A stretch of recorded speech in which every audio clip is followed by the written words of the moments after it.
সেটা কি আমি জানি না মায়া? ইমরানকে বশ করে সবকিছু নিজের দখলে নেয়ার তালে আছো।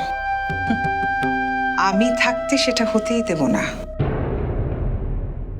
তোমাকে তো তোমার পথে আমি ছাড়বই না, তোমাকে আমি পথে বসাবো। এবারই সব কিছু রবিনের সন্তানের। তোমার মতো একটা মেয়ের জন্য ওদের ভবিষ্যৎ আমি নষ্ট হতে দেব না, কিছুতেই না। শোন, বাইরে যাচ্ছি, একদম চুপচাপ বসে থাকবি। আর ওই আপার সাথে বেশি মাখামাখি করবি না, বুঝলি?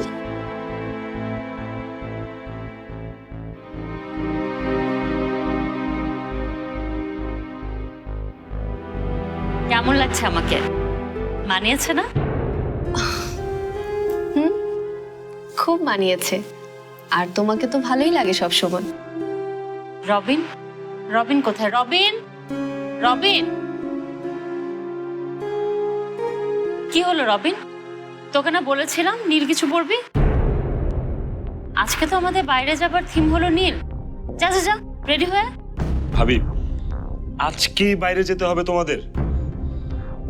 আজকেই সবাইকে নীল পড়তে হবে? হবে, আজকেই যেতে হবে আর নীল পড়তে হবে।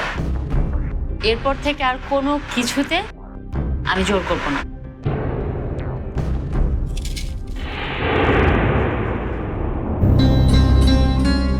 তোরা সবাই তৈরি?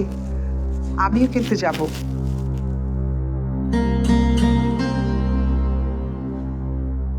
ওহো, তোরা তো দেখি সবাই নীল পরেছিস। আচ্ছা আমি দেখি আমার কোনো নীল শাড়ি আছে কিনা। থাক না, আপনি না হয় নীল নাইবা পড়লেন।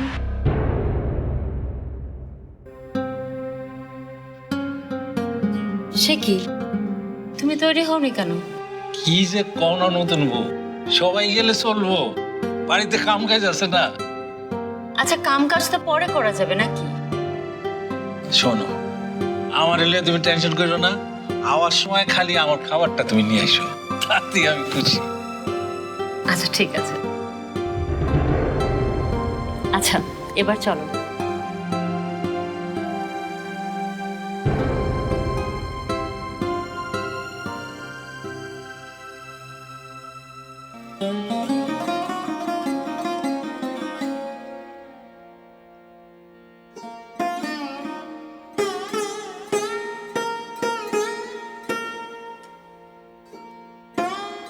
মা, এবারকার মতো ক্ষমা করে দিন।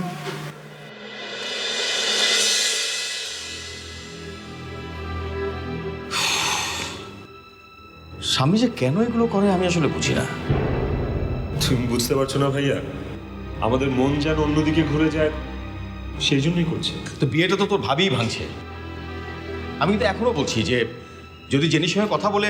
আমি বাইরে আছি, পরে কথা বলছি। আমরা সবাই ঠিক করে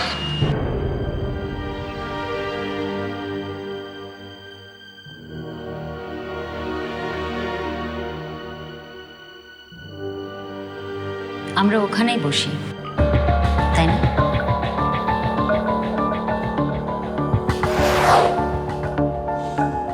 এটা সাপের বিষ, এক ফোঁটা খেলে নিমেষে দুনিয়া থেকে চলে যেতে হবে।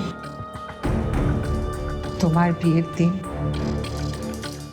আমার শেষ দিন হবে যেন।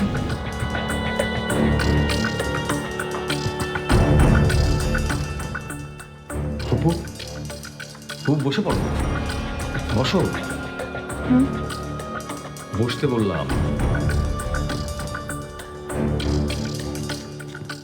এক কথা, চুপ করে বসে বাইরে বেরোলে তোর এই দাঁড়িয়ে একদম দুষ্টুমি বাড়ে।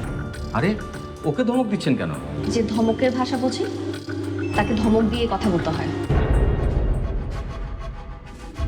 মাঝে মাঝে ভাষা পাল্টাতে হয় ইমরান সাহেব, সবসময় ভালোবাসার ভাষায় চলে না। ভাষা পাল্টাতে হয়, ভাষা পাল্টাতে হয়। কি হয়েছে আপা? কই কিছু না। কি খাবি তোরা?